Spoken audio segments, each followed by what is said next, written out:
Hey guys, and welcome to the third and final, or at least final for now, episode in my little bullet journal mini-series. Again, if you are unaware of what a bullet journal is, it's a journaling and organization system created by writer Carol, and you can learn more about it at bulletjournal.com. You can also check out my first two videos in this little series, which will be linked below. So in my last two videos, I explained what a bullet journal is, and I did a flip through of my first two journals, my Hot Mess Moleskine here, and my slightly less hot mess Leuchtturm 1917. Today we're moving on to my current journal, the one that is still in progress. This journal covers September 2017 until now, December 2017, and I've still got a bunch more space in it, so it's going to cover at least January of 2018. I am slowly trying to check out all the different journals that I've been hearing good things about. So after finishing up my Leuchtturm, I decided to switch to a Rhodia notebook. I believe this is called a web book, I can't really remember. It's an A5 dot grid journal, and this one happens to be softcover. And the cover is this really nice, soft, like leatherette material. It's really nice.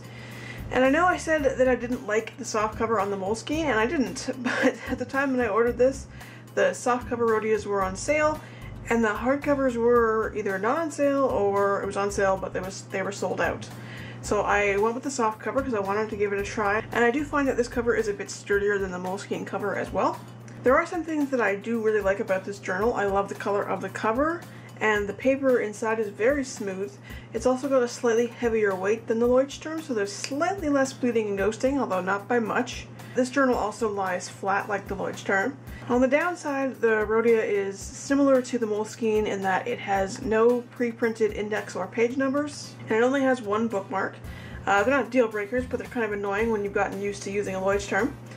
The Rhodia also has a similar number of pages to the Moleskine, so the Leuchtturm has a lot more pages to it. So I am currently a little more than halfway through this journal. Like I said, I had to make my own index. And then I have this page here for threaded collections. Threading is a way to continue using larger collections from old journals that you don't want to have to transfer to a new journal. You just write down the collection name and then what journal it's in and what page it's on, and then you can go back to that old journal to use the collection, so you don't have to transfer it over and spend all that time making the layout again when you still have room in the old journal. So I have a couple of collections from my last journal that are like that, so I just left them there and I threaded them into the new one. Here I attempted to make another The Last Time I spread, and once again never filled it in for some reason. Next up we have my September cover page. We have September in pixels, which never got completed. We got 3 Good Things a Day, which also didn't get completed because the end of September was when I found out that I was losing my job, and so suddenly journaling was not exactly a priority for me anymore, so that explains that. Then we have another rolling week thing here. There's a little bit of journaling in there. And then we have more YouTube scripting, which I don't really understand because I do use Google Docs now for that. I promise. I don't sit there and write it all out by hand. But yeah, all this is scripts. This is the future logs for October and November. My October cover page. Here I just made up a list of long-term to-dos that I didn't want to keep repeating over and over again in my weeklies, and I've actually even done some of them. It's amazing.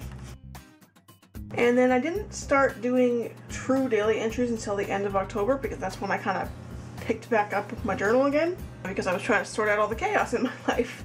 So the chaos kind of knocked me right off of my bujoing streak, I guess, and then caused me to eventually come back and start using it more heavily. So that's why there aren't any October in pixels or Good Things for October, because this was my first entry for October, was October 23rd. And on this page here, I tried to time track by planning out my day on the top row and trying to track the actual use of my time at the bottom, but that didn't work out too well. Here I have a job search tracker that I've actually used. On this daily, I tried to play with the header a bit, and I experimented with the time tracking, but then you can see over here that I just went back to what works. On this side, I tried giving myself more, I think it was by half hour the expected time versus the actual time. Still didn't work out. So over here, I just changed to just plain old time tracking. I have morning and afternoon. And again, this style of time tracking bar I got from Kara at Boho Berry. Some more dailies there. My kind of sad November cover page. November in pixels and 3 good things. Oops, I apparently never wrote anything down for the 30th. Oh well. Then we have some more dailies, and I continued with Halloween themed washi for a little while into the month of November because I missed out on using it all in October. So I wanted to use some. And really, Halloween was the Tuesday. So this is still a week of Halloween right here.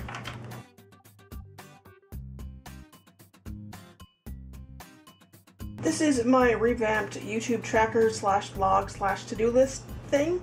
I've been writing down all the videos that are in my backlog so I can keep track of what still needs to be dealt with and what step of the process I'm on with each video. Initially I was color coding all the different steps, but eventually I just gave up. and then once a video is posted, I mark it up with red tape just because I think it looks cool, and that way it puts some color in here that I was trying to do with the color coding, but it got too much to be a pain in the butt. And I just realized I haven't put any of my December videos in here yet, so I need to do that and then play massive catch up. See, I was doing so well, and then no. My December cover page, it was this and the equally sparse November page that made me decide that I'm going to go back to 1-page cover pages in the new year. And here we have December in pixels and 3 good things a day, and as you can see I barely got into it because, as I wrote here, my face exploded. That was when I started to really have to deal with my broken tooth and getting it pulled and recovering from that and everything. So that threw me right out of bullet journaling for a while as well. And I tried it later in the month, but then just promptly failed again because the 12th was when I had my surgery, and obviously by the 14th I was over it. So now I'm just using the empty pages that I had mapped out for the good things to work on planning things for the future. So as I got the space, I might as well use it.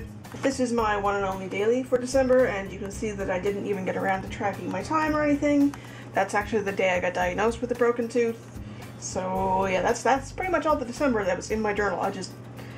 Boojooing was just not a priority, unfortunately.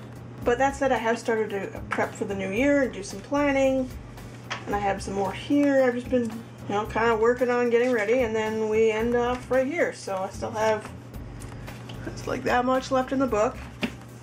I gotta get started on that, but I don't even have a cover page yet for 2018, so I gotta get working on that because there's about 2 days left in 2017 as of this filming, so I really need to, start setting up for 2018. And one thing I have noticed after using a Leuchtturm, which has 249 pages in it, is that it seems as though using a skinnier journal like the Rhodia, which is not nearly as many pages, gives me like a strange anxiety about putting new collections and whatnot in the journal for some reason.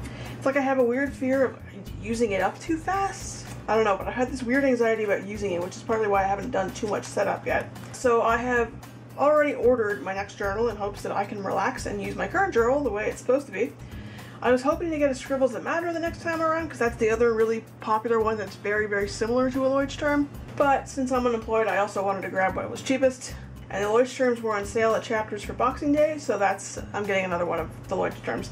This time I'm getting the Silver Anniversary Edition, solely because the regular editions were sold out online. So I'm glad that I'm going to have another large journal coming, so I won't have the same anxiety and I can just finish this and move on. So that is it for this video and for this little series, at least for the time being. Let me know if you want me to do more of these updates and walkthroughs as I progress through this journal into the next one. I hope you did enjoy this video and this little mini-series. If you did, please give me a big thumbs up. Please subscribe if you haven't already, and I will see you guys in the next one.